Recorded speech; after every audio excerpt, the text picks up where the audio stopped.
Welcome to another episode of the I Know a Guy podcast. On this episode, I welcome high school sports coach Scott McDaniel.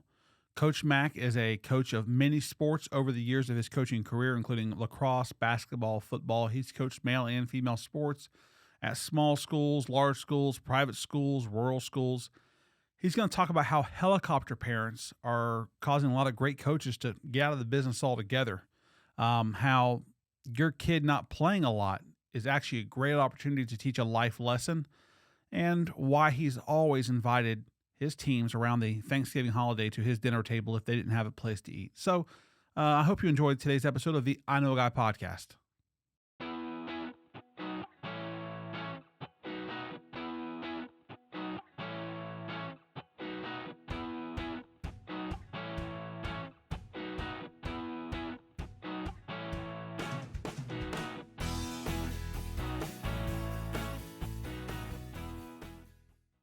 Welcome to the studio. Thank you, Ben. Coach Mac, you coached multiple sports, lots of sports, men's, women's, boys, girls, whatever you want to call it, right? Absolutely. I have coached basketball, football, lacrosse even, soccer, softball, baseball, at different levels, of course, track and field where I was a head coach at one point, and then I've also been an assistant coach coaching throwers, jumpers, et cetera. So all around the gamut. Right, I'm a big multi-sport guy. With myself, I've encouraged my own biological children to be multiple sport athletes, and then everybody I'm in contact with in high schools, I've said, why don't you play other things? Just I think you get more out of it. I think you get more out of everything. The relationships that I've been able to build with different groups of people because of those different sports really enhances me as a teacher and my experience on campus.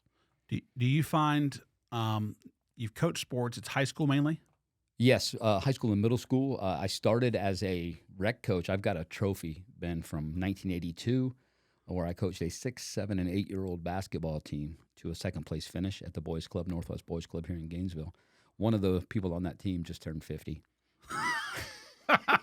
So I was a teenager, and I feel really old being able to say that I coached somebody that's 50 years old now. That's great, though, right? It is. It's really cool. It's really cool. But you're not much over 50 yourself. 56. So I was sophomore in high school when I was doing that. Okay, so they were a little older at the time, but you were right. So boys, I guess the girls' clubs goes up a little higher in age. Right. Well, these kids were 6, 7, and 8. Right. I was in one of the service clubs coaching one of the young teams. Still 50 has to make you feel absolutely proud, old. I wonder how anytime you can sit and say, 50 years ago I did something. Means you've been around a while. Yeah, that's right. So you have a lot of experiences. Yes, quite a few, positive and negative. Okay, so right. Take me growing up. You played sports growing up. What was that like for you? Okay, so I will go on record. I'm on record as saying this to my people that the boys club saved my life. Okay, right.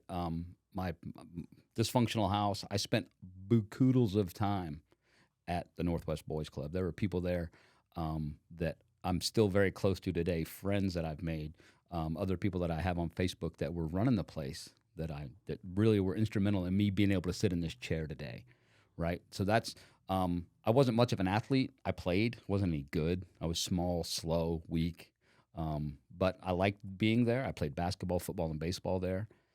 That's where the passion for it, I guess, began, right? I played my first football team was Burger King, was sponsoring a team. It was the year before they got good. The next year for the next couple of years they were really good. I played for the JCs, and then I played for Sonny's Barbecue. Speaking of the Tillmans, I played for Sonny's Barbecue when I was like 8th, 9th grade, something like that. And the love for sports just kind of grew from being there and wanting to be on a team. I really liked being on teams and being part of it. I want to go back to that comment you made, though. It was an escape for you to be at the... Oh, without question.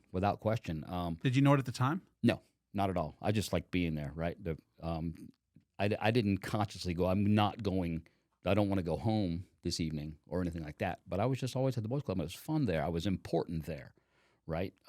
I was in the service clubs. I was boy of the year in like 1983 or 1984. I got to go meet the governor. And really? Oh yeah, I got pictures in the Gainesville Sun. It's really cool. It's a really cool deal. But that was just what I did, right? And I look back on it now and I think, oh my gosh, if I hadn't been there, right?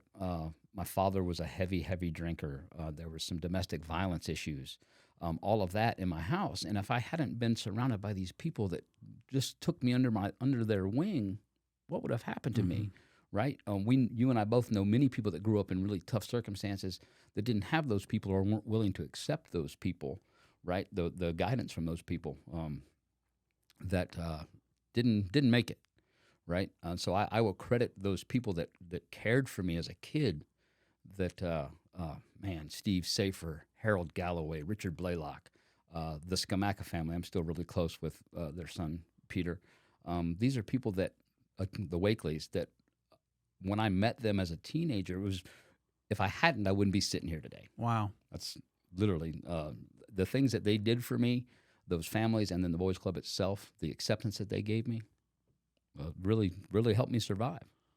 how's that shaped how you've been a coach? How you've coached? If you look back on it, I think that it's probably my foundation of it because I'm a big believer that coaching is really relationships, right? We're going to develop a relationship, and then I'm going to be able to teach you something. And then when we're done with the teaching part, we're still going to have a relationship. The better that relationship is, the more we both get from it, right? I've always said that coaching and teaching keeps me young because it forces me. I got to listen to some of the same music, et cetera, et cetera. And one of the most that otherwise I can't have a relationship with that kid, right?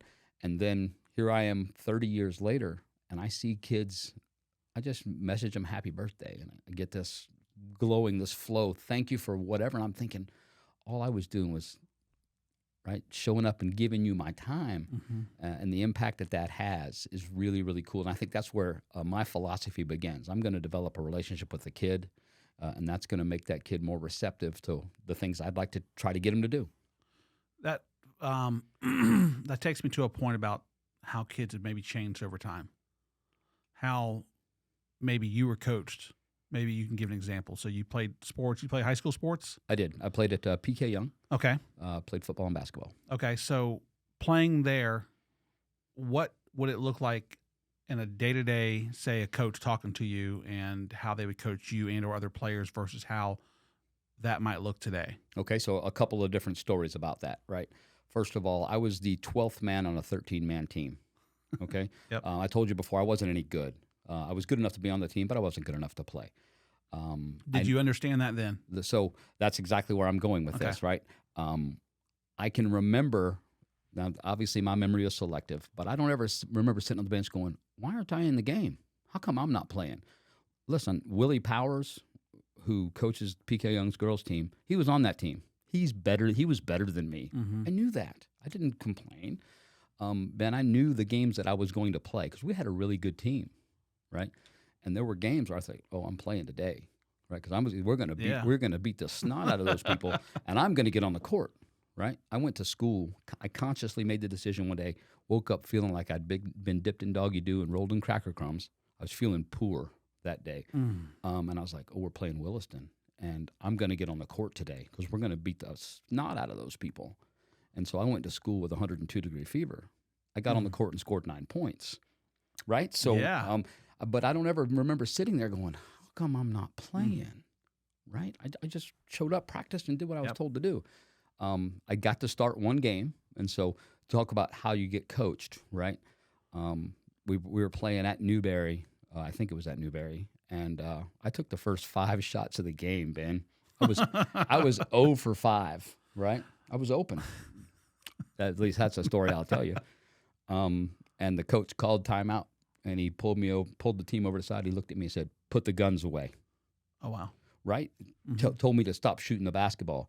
So that's a difference because when I was playing, when I first started playing at anything, the coach's word was law, right? You did what the coach told you to do the way he told you to do it, or you didn't do it at all. And then you didn't complain, right? You didn't go, well, why is he talking to me like that? You just did it. Now, not all of that is positive, but there should be a hierarchy to things, and there was a definite hierarchy then, right? The coach knew best. My father didn't try to change the coach's mind. My mother didn't try to change the coach's mind, right? And that's how I've approached it as a parent. my kids have played.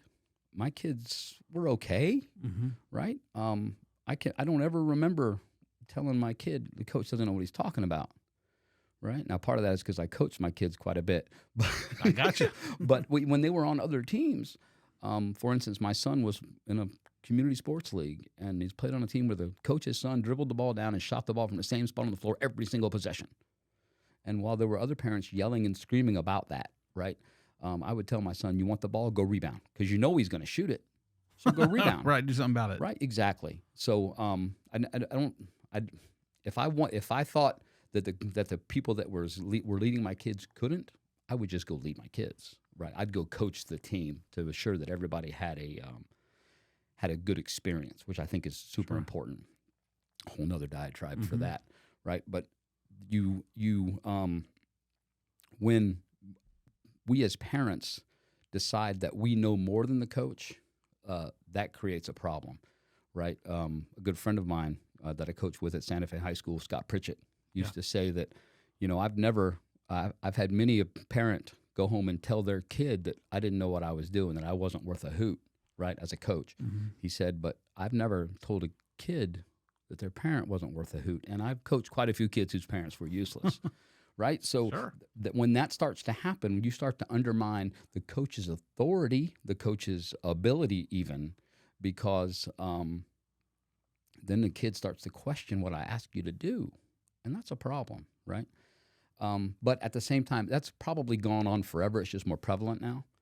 And I've always said that it's, even if I know it's going on, as long as I don't know it's going on, it's okay.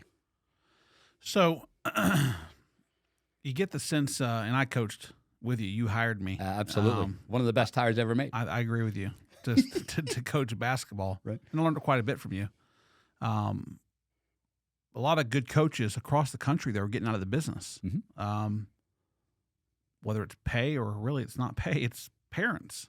And or is there more? I think that there's so much to it, right? So let's keep me on subject here because I may get off. Yep. Right. First of all, the pay. Let's start with that. The stipends in Florida are low, right? A head football coach is going to make $4,500, right? And that's that's supposed to be for football season. Okay. The problem is, if you're going to be successful, and the coach is going to lose his job based upon winning and losing in a lot of places, right, in high school athletics. So if you're going to pay a guy, you got to if you're going to keep a guy on your staff, then you have to win. That guy has to win. In order for that guy to win, you know what he has to do? He has to have a year-round program. So now we're talking about a full-time job for $4,500 a year, right? Because it doesn't stop. Right? Football season runs from August to December if you're lucky. What about the other 7 months out of the year? Right? That's when you're lifting weights, you're running, you're all of this extra training that it takes to be successful at that level. You're going to pay a dude $4,500 for that? Probably not. So that's the pay is an issue. Okay. Okay. The parents are a bigger issue. I have found in my illustrious career that the kids will do most of the time what you want them to do, most of the time. It's the parents that are the problem. The parents are sold on this illusion of a scholarship, right? I'm going to professionalize my kid so he can get a scholarship. It's not going to happen. That's what the law says. That's what the law of averages says. But the parents have this unrealistic expectation of their child's ability. Okay, and I have a story from 35 years ago that this parent, the very first high school game I coached, right? We got beat by Keystone Heights. We got beat to death by Keystone Heights. And the next day at practice, guy comes in, he says, I noticed my son didn't play very much today. And I was like, well, yeah, I was rotating through lineups, trying to see what was working, just essentially trying to put him off. And then he said, well, when we play one-on-one in the yard, my son's pretty good. Okay? So that was 35 years ago. And he was kind of the outlier, right? We didn't have a lot of that. Now on a team of 12 kids, you may have 9 whose parents think that their kid is the best player on the team. So it's become a bigger and bigger problem. So now I have to manage those crazy parents. So being a coach, and I'm a parent now, but the girls are too young to play any meaningful sports that matters about coaching. Is there a parent side? Because you're a parent, you have kids. What maybe they're seeing their kids going through, and how best should a parent handle that? Because you've been there and done that, right? Yeah, absolutely. So the best example I can give you of a parent that I've dealt with was this is early to mid 90s. The dad had been a coach, ironically. His son was a really good player. The dad kept score for us for 2 years that I was there.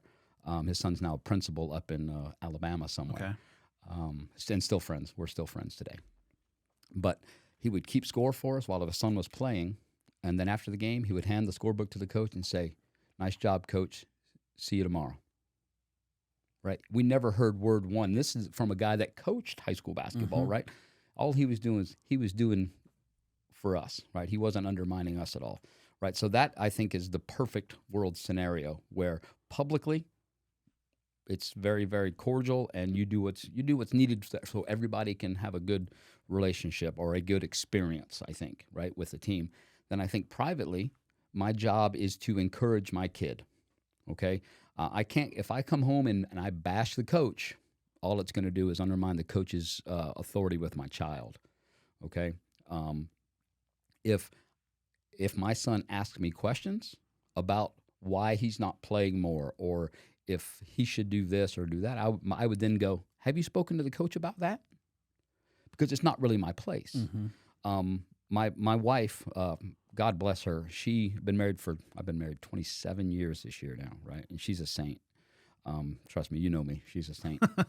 While I'm coaching, she's following my children around to their games. She didn't miss a game, Ben, okay? My daughter played volleyball. My daughter was the 16th player on a 16-man team, okay, which means there were some matches where she did not play. My wife did not miss a match, right? My wife was supporting my child. My wife and I would have talks about, it's too bad she's not getting to play, whatever, but we would never have that conversation with her, right? If she had said, "Well, I'm not getting to play," go ask the coach, right? Ask the coach what you can do. Don't ask me. It's not my, I'm biased. I'm completely and totally biased. And that's okay. So when you watch your child play, and if you feel like your child's getting the short end of the stick, you don't say anything to your child, right? Your child comes to you and says, "Daddy, why am I not?" Go see the coach. Right? So what am I teaching my child now? Sure. I'm teaching my child to advocate for themselves, right? When they get to my son and my daughter are professionals now, right? And they will approach situations professionally. They will go and see their boss about something or a coworker about something. And I think part of that stems from the fact that when they in sports that we didn't go, "Coach, why isn't my daughter playing?" We went, "Shelby, if you want to play more, go ask the coach." Right? So we're teaching life skills in our house, right? Kids can advocate for themselves. So that's not happening now. Right now you got the helicopter parent who's flying around and, "Why isn't little Johnny playing?" Because little Johnny is, when we played on our travel team, which if I can go on another diatribe I've got for you, right? He never comes off the court, right? Well, because you're on the 5th best team and the 5th best club in this area, right? Used to be clubs were all-star teams, right? You had the best players. Right. Now they're money-making machines, so they'll have as many teams as they can, right? And so you play on the 4th best team at your club. You never come off the court, right? Well, you get on your high school team, now you're the 11th best player. You don't ever get to play. You rarely play. And it creates this false sense of security, right? Which leads to this shopping around, right? We club shop. If we're playing a travel sport, we don't like our minutes, we don't like the coach, we don't like the system, we're going to go to another club, right? That's now come down to high school where, we feel like we should be getting more turns. I'm going to go somewhere else instead of, maybe fighting for our spot or enhancing this team, right? And I'm going to go be on my own team, or I'm going to go somewhere else where they already have something. Right? Instead of standing strong and building, we run from it, because our parents have always made excuses for us, right? And that's when I guess that would be into the college thing, right? That's why the kids are doing a lot of that jumping around now as well. Which you are seeing in high school too. Oh my gosh. They're calling it the transfer portal in high school, Ben. There's no such thing as the transfer portal. Okay? But that's what it's called, because you can go wherever you want, whenever you want. It's unbelievable. Now, you've been a basketball head coach, football head coach, I have. the high school level. Coached some fabulous players that have gone on to play college sports, Division I. Any pros? Yes. Okay. So you've been there, done that. Yes. You've been to coaching clinics. Yes. You've talked to major Division I coaches at all, let's say basketball, football, relationships with all these people. Yes. Tell you a quick story. It's several years ago, and I won't name names, but I had a parent come to me upset about the stats on Max Preps, because that's how coaches recruit their players based on their Max Prep stats. And they were mad because it appeared that the player appeared in a game just because they dressed out, but their stats weren't recorded. I'm like, well, if there's no stat, they didn't play. There's zero stat. It's not going to show up like that. And so to prove a point, we sent out to 5 major universities asking them, to their assistant coaches, are you looking at Max Preps to recruit athletes? We knew the answer, but we wanted it in writing. Right. The University of Florida men's basketball assistant sends an email back, says, if I recruited based on the stats on Max Preps, I wouldn't have a job. That's accurate. Well, right. That is absolutely accurate. I had a parent, this is 25 years ago. Her son had quit on me the year before. And so he'd come back. I'd welcome him back into the program. This was when I was a basketball coach. I welcomed him back into the program, but he wasn't mentioned in our season preview. And the parent called me and said, why isn't my son mentioned in the season preview? Well, he didn't finish the year last year. We're not sure he's going to finish the year this year, right? I just the whole perspective. Had a parent one time come to me and say, her son was a junior playing on my JV team. And he was a good little player, right? But that shows you his skill level. Traditionally, if a kid's any good, by the time he's a junior, he's a starter on the varsity That's team. right. If he's any good, right? If he's got a fairly high level of skill, even for high school. Well, this mother came to me and she said, my son wants to go to Duke. And I was like, to play basketball? She said, yeah.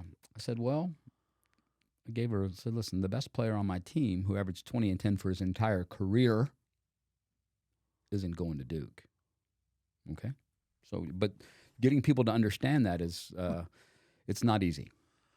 Oh, that's such a tough job. Yeah, well, we as parents, you're gonna see this, right? You're gonna get this at some point. That we as parents, at some point, we all have the realization that our kid is not going to be president of the United States, okay, or whatever, right? That our kid is like, my son was in the 7th grade when I realized he's a good dude, but he's just a dude, right? For some parents, that realization is really, really tough, right? That my kid is not. There's nothing that's going to separate my kid in this ultra high way, right? That my kid's not going to be rich and famous. So I use the analogy, he's not going to be president of the United States. That's a real hard thing for parents to digest. That, you know what? I love my kid, but he's just my kid. And I can appreciate when I run into parents who do get it. Mm-hmm. I was working with a seller recently selling their home, and their son played baseball. And he realized that his son wasn't very good. He wasn't bad, but he wasn't going to get a scholarship. It wasn't the future. But what he did care about were his grades, because he knew that he had brains. Right? I think don't quote me, but I think the kid was like 5'9", playing baseball and just didn't have it all, but was okay. Right? Could start on the team or come in and play a lot of innings and put some time in, but focus differently. And it's like, I feel like I'm seeing an alien. Like, are you a real person that actually could assess that your kid was not going to go play pro baseball and be the next Greg Maddux? And coaching high school sports, I'm not happy that I'm out of it, but I have kids now, and those are my priority, and I just don't have the time to put in it. But the coaches put a lot of time in it. And when you look at the stipend they get, we're not talking, and I'm not here to poo-poo on AAU sports, but traditionally it has become a money grab. It's become, how much can I make at the gate, making $25 a head on each day at a local gym or something, and the coaches some coaches are getting some money. Some are just wanting to coach a team and be a coach. But it's a different world right now in coaching. Ben, we discussed earlier the stipends for high school athletics, right? Very, very small. Okay, so let's talk about, as a football coach, what I'm responsible for. I got 30 kids on my team, right? I have to keep up. I have to track their grades, make sure they're coming to practice, organize pre and post game meals, get them to and from games. Right, I take care of all of these things as the head coach. Okay, during the school day, that my kids have to behave or they don't get to play. Right, my kids have to do the schoolwork or they don't get to play. And when we travel, I'm responsible for supervision. Okay, I have stories about that on the bus too, but maybe we'll get that later. So.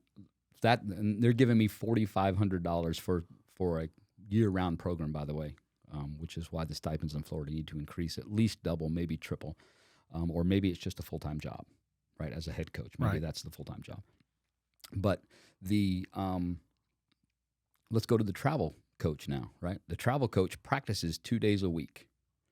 Okay, when he travels, he drives in his own car, probably gets reimbursed for gas. Travels in his own car to the city. Let's go to St. Pete for a weekend tournament. We play games on Friday, Saturday, and Sunday. Me as the coach, I'm responsible for showing up and coaching the game. When I'm done coaching the game, I can go to the hotel, hang out by the pool, and have a beer, okay? Because the kids are with their parents, right? Who's paying for that hotel room? The club. Who's paying for my food? The club. And I'm getting a stipend of $6,000, and my season lasts 4 months. Okay, so it's definitely a money grab. Okay, that's why as a athletic administrator, I had a hard time finding volleyball coaches, because who's going to coach 6 days a week for $3,000 when they can coach 2 days, 3 days a week for 4 months and make twice that, plus have all these other amenities, right?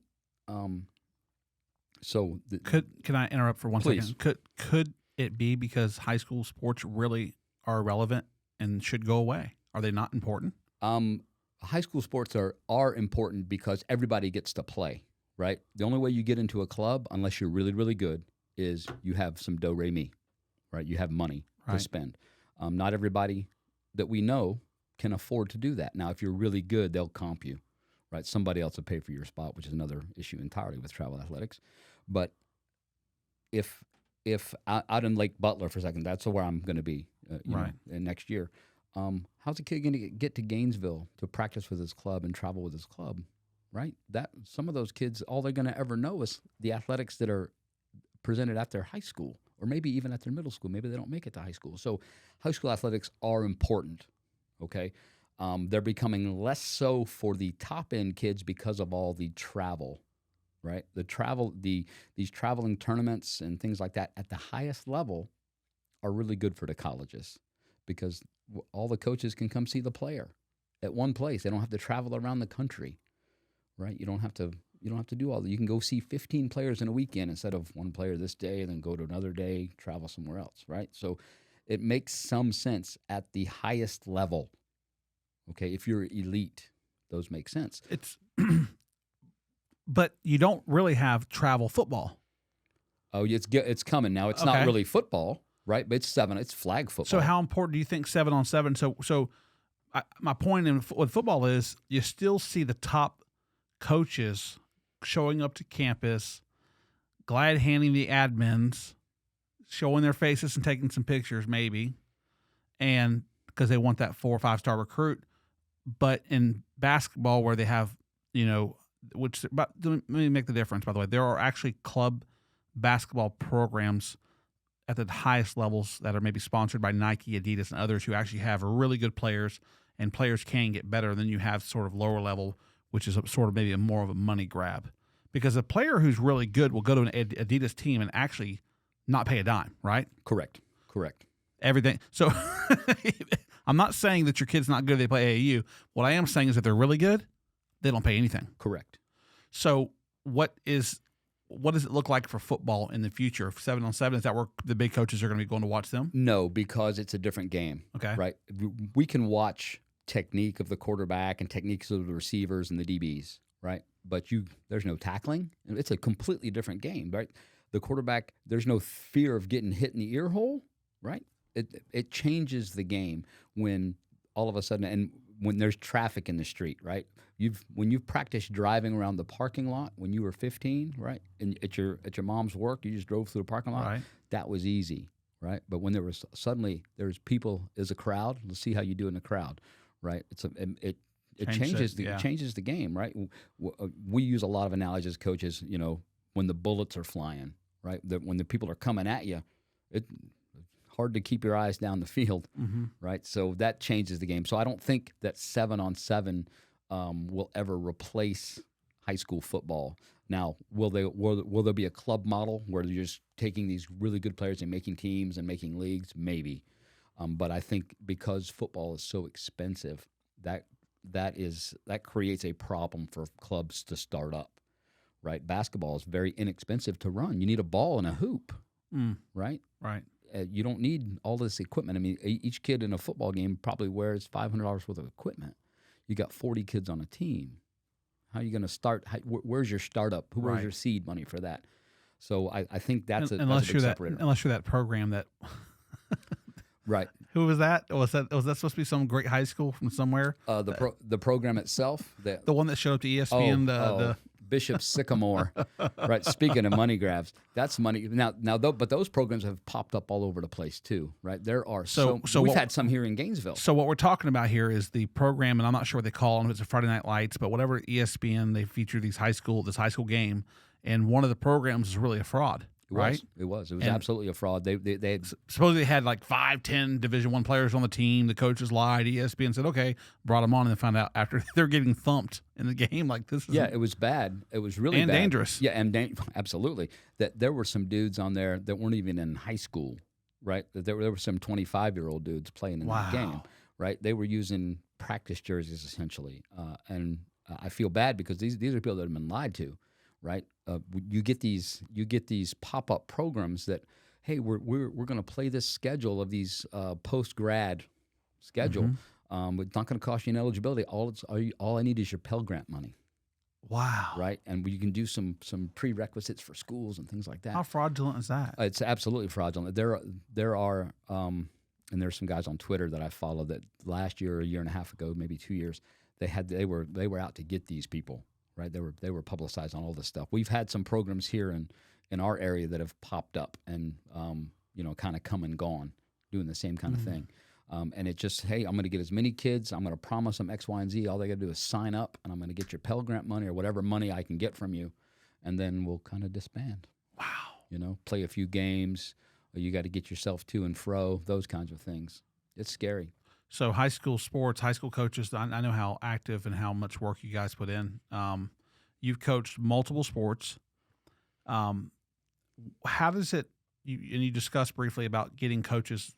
It's hard to get coaches. Mm-hmm. Is that it all? Is that football too? Is that basketball, other sports? Is it difficult just to get good assistants? It is difficult to get good assistants for sure. Okay. Right? Being an assistant coach is an interesting gig. Right, think about it you're one of my favorite examples, Ben, because you are a guy that has idea, and then you would continue to just give me those ideas, right? And even when I said, Ben, shut up, right, I remember. Then I'm sure you do. I still tell that story. And then 30 seconds later, it's more ideas, because that's what you have to be, right? You have to be a guy that sees what's going on and has, hey, what about this? Maybe that. And I tell the assistants that I hired, I said, you got to be willing to be told to shut the hell up, right? So that you and then when that happens, you can't take it personally. You just got to keep coming back, right? And you were the prime example of that, okay? And then as an assistant coach, you have to have the need of the group has to be your most important thing. And think about it. Almost every assistant wants to be a head coach. So if you want to be a head coach, how do you put your needs and your wants and your desires aside for this group, right? For me as the head coach, that's a really difficult thing to do. So now I'm now an assistant coach, and what a great opportunity for me, because I get to be that assistant coach that I needed. Right. right? The guy that's available to do things, right? Like I was painting the field house today, right? I was helping paint the field house. I'm in charge of the equipment room, right? I'm taking care of the laundry. I'm doing those things because that's what needs to be done, Right. right? And for me, I've been a head coach.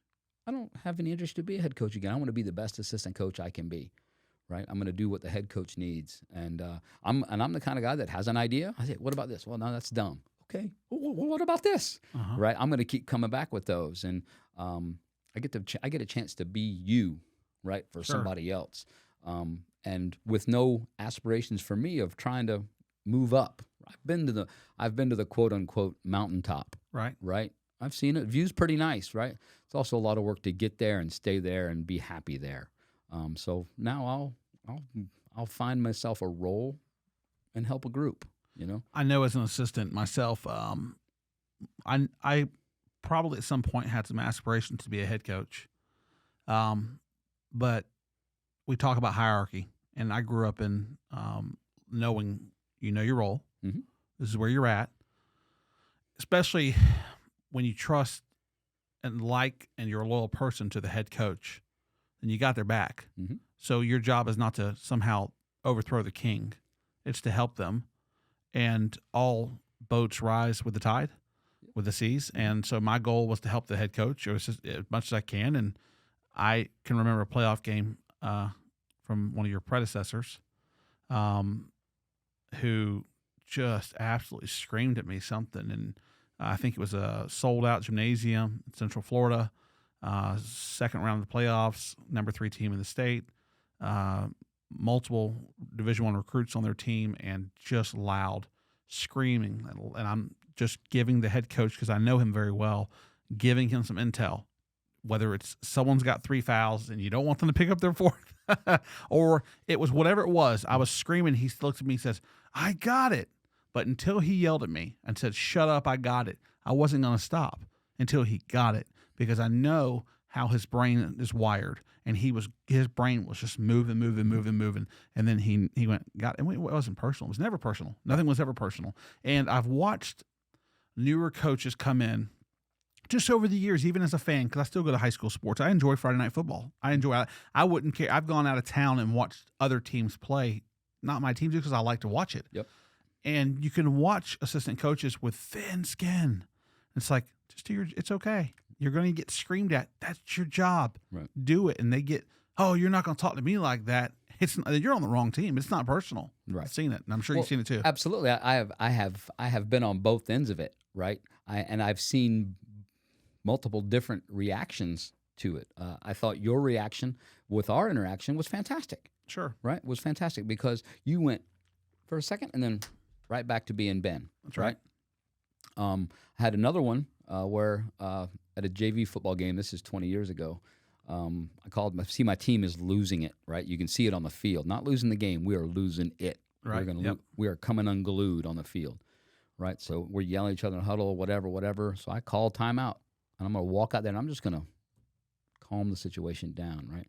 One of my assistant coaches, fiery dude, yells at the top. This is a JV football game now, right? So Right. there's 12 people in the Sure. bleachers. He yells at the top of his lungs, "Block somebody!" And my whole point of going out there is to calm my group down. So I turn around and I yell back, and I'm 40 yards from him, right?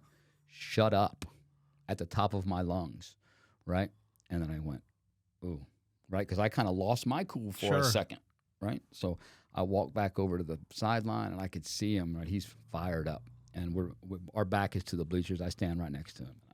I don't look at him or anything, but I go, my bad. Right? Because knowing who he was and the person that he was, he didn't take that very well, and I lost my mind for a second. So I've seen multiple reactions, and I've been yelled at, right? You sit down, right? I had a coach tell me, I was like, hey Dave, you should sit down. No, you sit down, right? I've been part of that. Well, no, I should sit down. You're right. I should sit down, and that's part of it, right? And finding a guy that's willing to do that, is really, really hard, right? To get back onto our point. Okay, so of assistant coaches. Okay, so if you don't find somebody and you just need somebody who can open the gym up, they want to be the next head coach, but you're just taking what you can get. No, I'm not taking somebody that if they don't have any ability wants to be the next head coach. Okay. What I'm going to look for, if all things being equal, everyone's basketball knowledge being equal, I look for two things. Number one, do you like kids, right? And then number two, are you loyal? Mm-hmm. Okay, loyalty above everything as an assistant coach. Okay, because when I'm out at night, and I love the Waffle House, right? Mm-hmm. So I'm out at night, I'm at Waffle House, and if I'm your assistant and I'm talking to my wife about what a knucklehead you are as a coach, what happens if little Johnny's mama's sitting behind me? Right? So you got to have somebody that is loyal to you publicly, at least, and then is professional enough to disagree. We disagree in the office, and then we come to an understanding of, hey, we're going to change something, or no, this is the way we're going to do it, and then we go back out and we're publicly united again. So that loyalty is super important. That I would anytime preseason coaches meeting, that's one of the things I tell them: loyalty above everything, publicly. Right? We can disagree, and it's okay to disagree, and I don't mind if you disagree with me, but we're going to do it here. Right? When we walk out on the practice field, we're united. When we are out in public and you're with your people and I'm with mine, we are united. I'm not going to badmouth you publicly. You're not going to badmouth me publicly. So all that sounds good, but what happens when the coach doesn't do that you have on staff? Then it has to go, right? You got to, and it's okay. We'll just part as friends, right? We'll just go, listen, man, it's just not working, right? Maybe it's time for you to do something else. And a lot of times it kind of works itself out because nobody wants that stress. Sure. Right? You got to go to practice every day. Oh, I got to listen to this guy again. Or is Johnny going to be here today? Those kinds of things. A lot of times they just kind of work themselves out, but sometimes they don't. And you got to say, it's been fun. We'll have the press conference. We'll call it a career-ending injury. Check out this video here. I want to play for you, okay? Ready? Check this out. My kids are going to have a life. My kids are going to play for their school team. They're going to play multiple sports.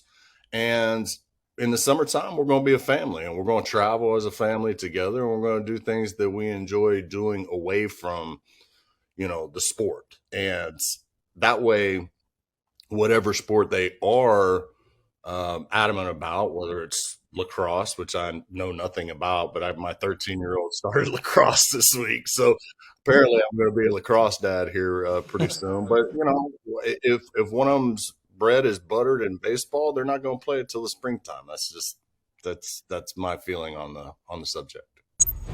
So that's coming from a Hall of Famer? Yeah, that's another home run. He just hit himself another home run. Make sure it gets in the stat book. Yeah. Right? Absolutely. He nailed it. He absolutely nailed it. Everybody believes you have to play year-round? Why? He didn't. Right? Look, baseball is a prime example of this. First of all, there's the illusion of the scholarship. Okay? You get 11.7 scholarships for 30 dudes on a baseball team.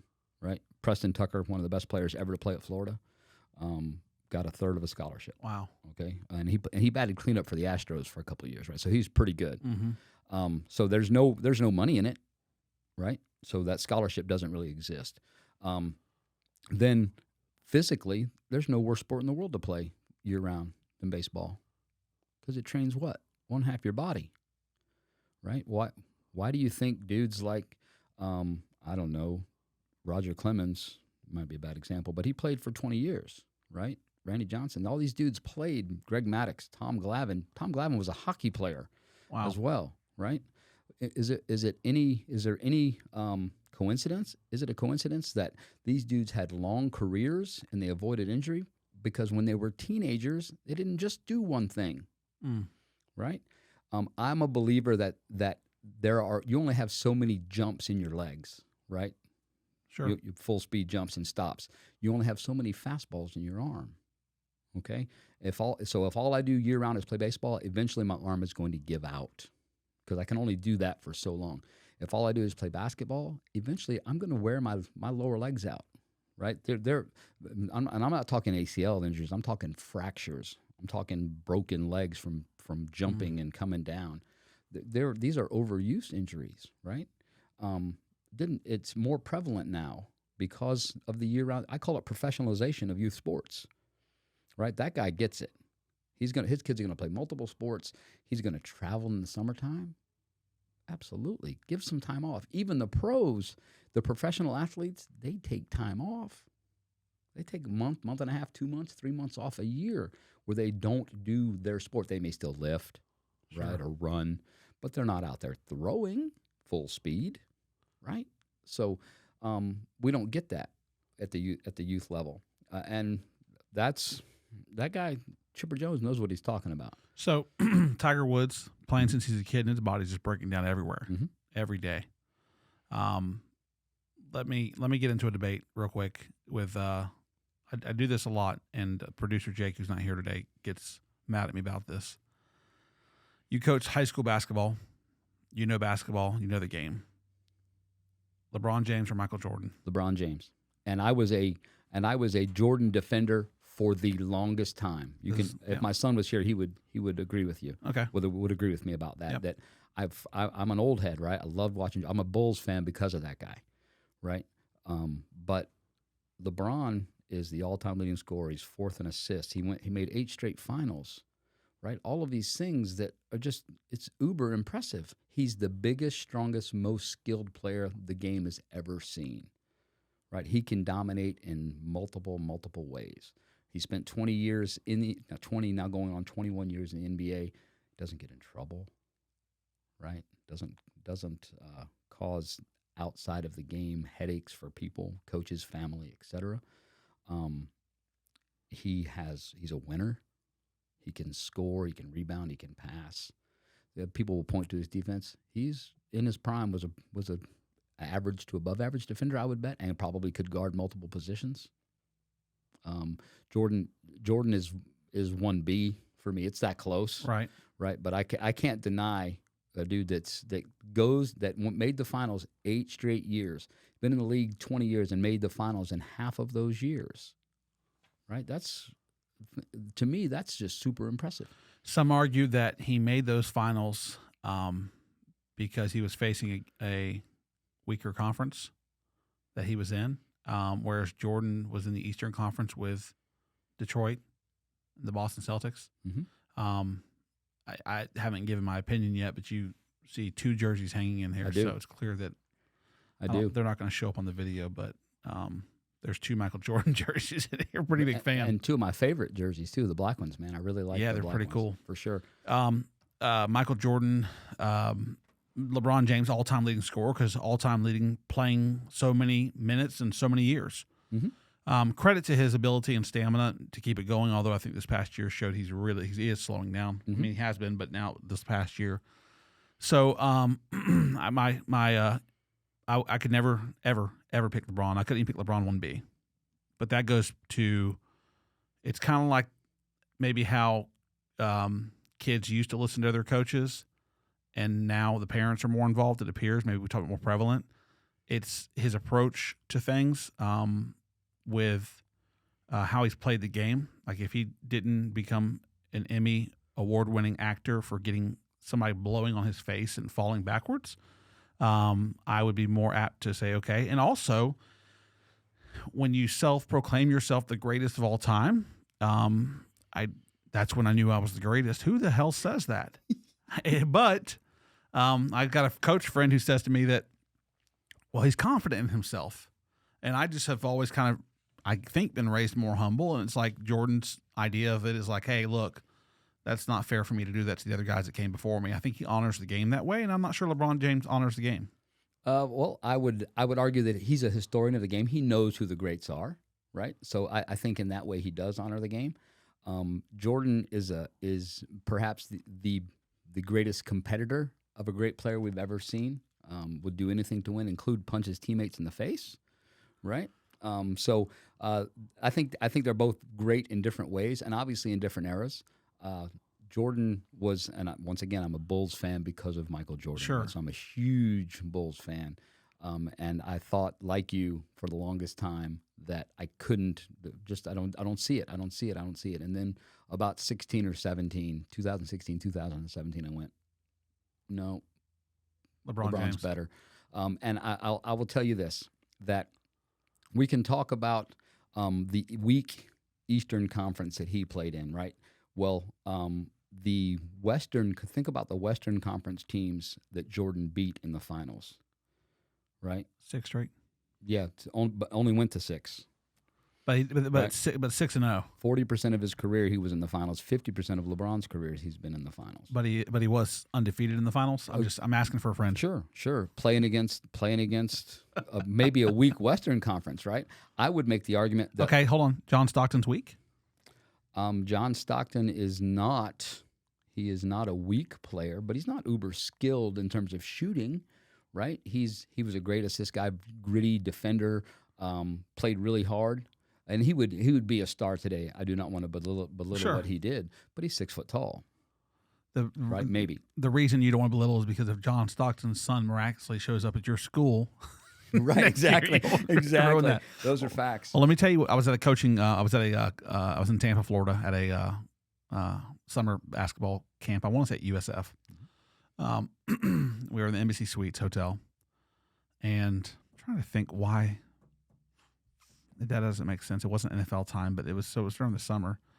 We're in a hotel, and in walks this guy that I'm like, who is that? I recognize him. I know him from somewhere, but I'm not thinking famous. Right. And then it hits me. It's Doc Rivers. I'm like, Coach Rivers, hey. He says, hey. I said, can I ask you a question? He says, sure. I said, Michael Jordan or Kobe Bryant? He said, Michael Jordan. I said, LeBron James or Kobe Bryant? He said, Kobe. I said, Michael Jordan, Kobe, LeBron, who you taking? He said, Michael Jordan all day. Now, I will say that was over a decade ago. That was 13 years ago. So maybe his opinion has changed now.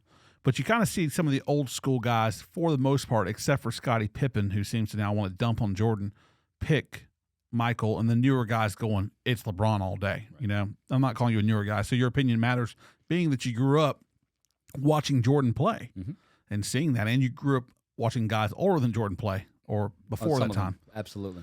So, okay, I respect that. Yeah, I just, I once again, it took me a while, but I finally had to go to the dark side, if you will.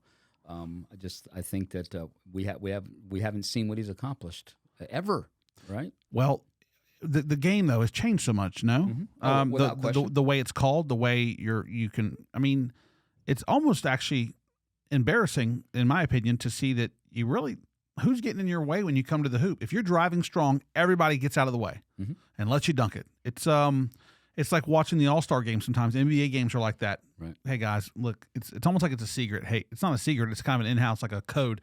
Hey guys, we do this for a living. I'm trying to feed my family. You're trying to feed your family. So don't go up under me. Don't hurt me. Until the playoffs. I would agree with that, right? But that's always been the complaint, right? I can remember when I was a kid, my dad talking about the NBA and how they don't care till the fourth quarter, right, and things like that. So that's always kind of been an argument that they kind of big brother one another, and I would say they do until the playoffs. Part of why LeBron's getting to the basket is easier is because the skill level of the guys around him is so high that it's harder to double, it's harder to help, and he's a great passer, right? So he's going to give the ball up. You think about, well, Jordan had, there were 3 guys on him in the paint and things like that. Well, that's because nobody shot the three-pointer. The three-pointer wasn't a weapon then. It was just something that kind of happened. So everybody was in the paint to protect the rim. So the game has changed. I think the discussion about why players are great and why one's better than another are fantastic as long as they're based in some fact, right, and some substance, and not just, well, I like him better. Right. I had a coach tell me, he says, why does there have to be a greatest of all time? Why can't you just appreciate what each individual brought to the game? Right. And why is Kareem never mentioned? Because that dude is the most decorated basketball player ever, right? Championships, scoring titles, MVPs, won at every level, right? Arguably the highest recruited player ever. I admit my perspective is biased toward Jordan. I don't know if you had a bedtime when you were growing up, but ours was, I want to say 8:30 or 9 o'clock, maybe it was 8 o'clock. But my older brother could stay out, and we only had one TV with the rabbit ears out in the living room. Nice.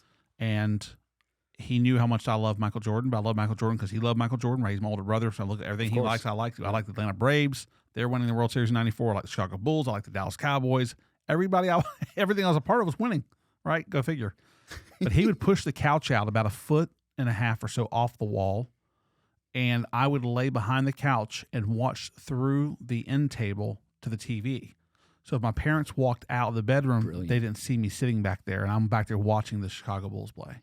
Brilliant. And I was like, that's Jordan. Oh, yeah, come on, Jordan. I love Michael Jordan. Absolutely. And I still am the exact same way, right? Watch old highlights of him. He was incredible to watch. He played hard.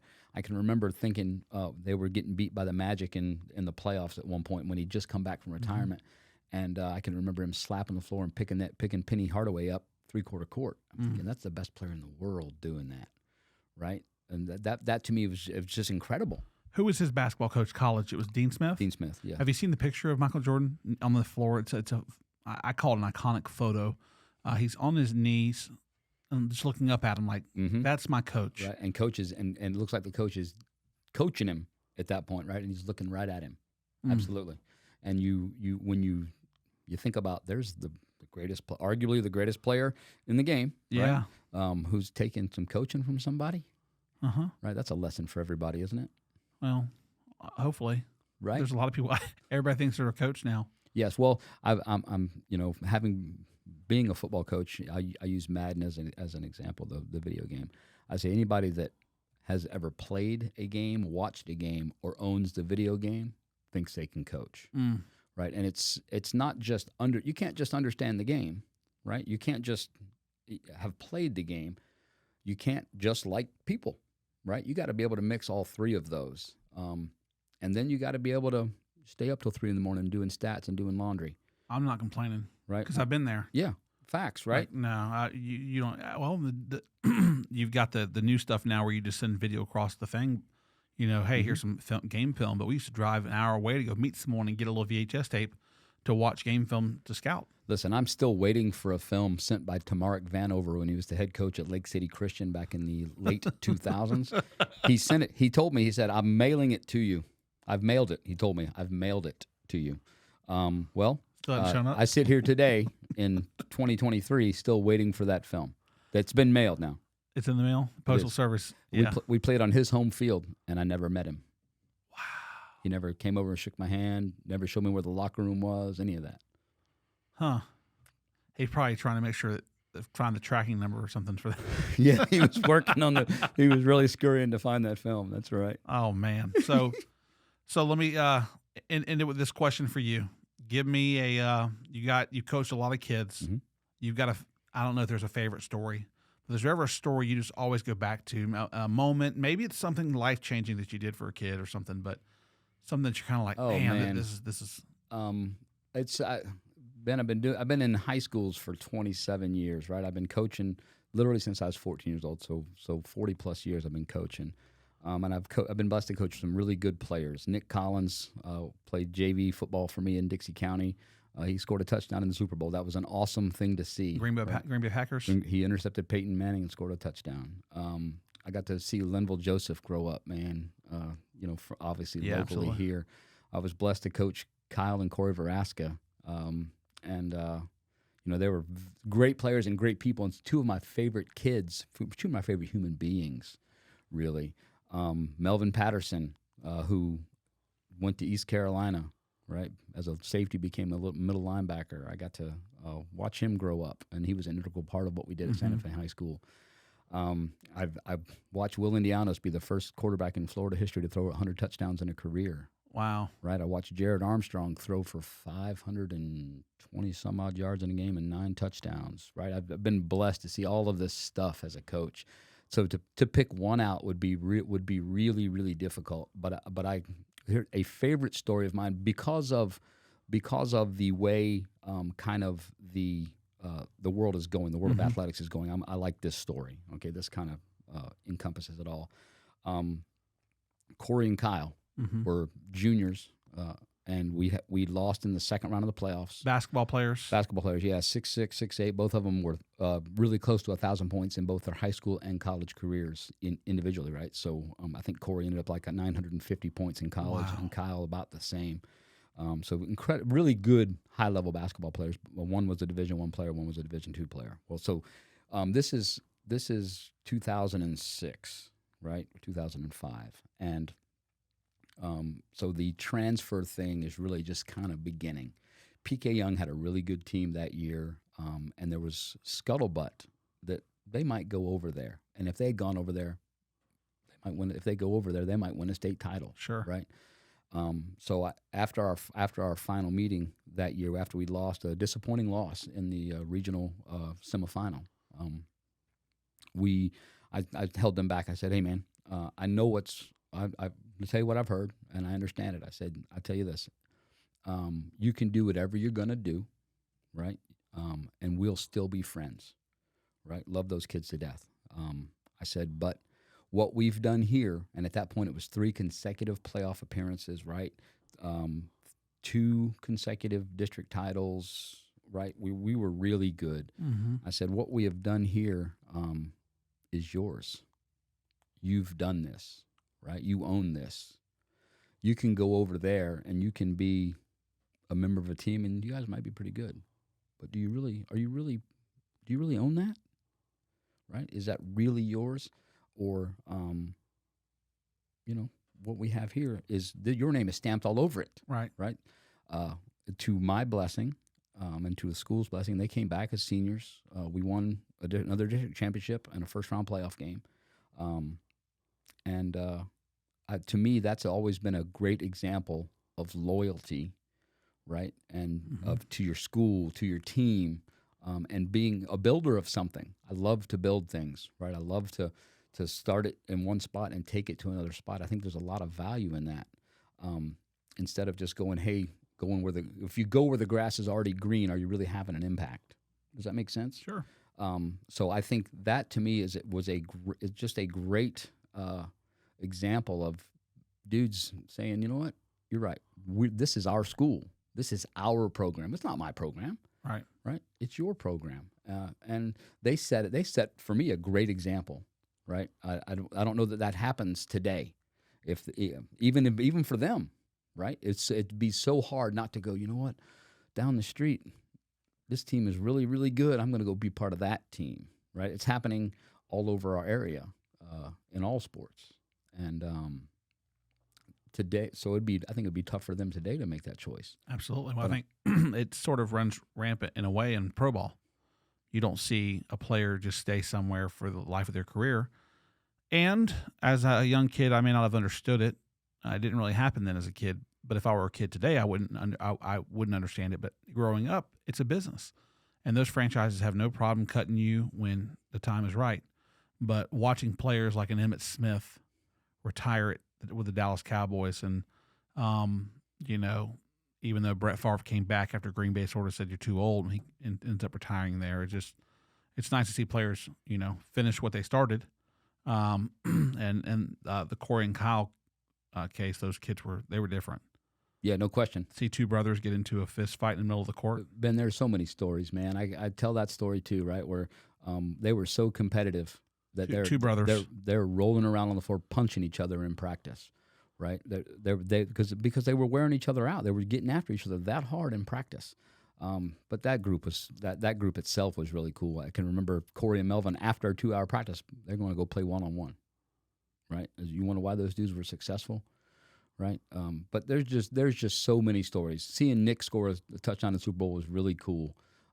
Watching Linville's success was really cool.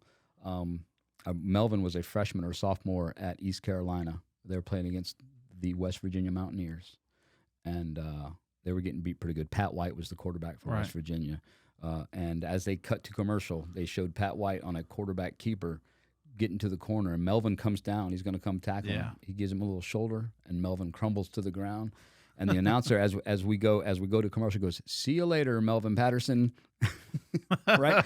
Just seeing those things, right? Oh my gosh, another one just popped in my head. Danny Sturt was my kicker and quarterback and receiver at Oak Hall. Steve Spurrier, huh? Does it all. Right, exactly. I got to watch him be the holder for Duke as they beat Notre Dame on a last-second kick. Oh, my goodness. And to listen to Mike Tirico announce his name on national TV when he gave the snapper, the holder, and the kicker's name. What an incredible feeling as a coach, right? I got to watch Kyle play Division I basketball against the University of South Carolina in South Carolina and got a dunk in that game, right? We got to watch Jake Hitchcock pitch against the Gators. Yeah. And pitch well that night. Sure. Didn't get the win, but pitched well. Coaching is more than 1 year. It's more than one sport. There's so many things about it, right, that are just really, really cool. You find yourself reflecting quite a bit on coaching. At some point, do you say, look at my slowing? You said you've been to the top. So on the other side of the top is going down right now? Mm-hmm.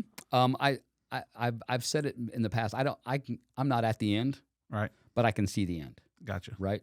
I think as me as a coach, I still have things to offer kids. There's something I have that kids need, and I can find those kids that need what I have. I enjoy giving that to kids, to programs, whatever. And I'm not worn down yet. Yeah. Right. I took this last year off from coaching, and I missed it. Right. I really did. I missed the competition. I missed the locker room with the kids. I missed the bus rides. I missed that stuff. I had plenty of other stuff to do, but and I watched more NFL football than I've watched in years. Sure. But I missed that. I really did. So that told me that I wasn't quite done yet. Right. So I may be on the downward side, but I'm just over the precipice. Right. Awesome. I'm just over the top. I'll leave it with this story of you, and it's been 16, 17 years. I remember.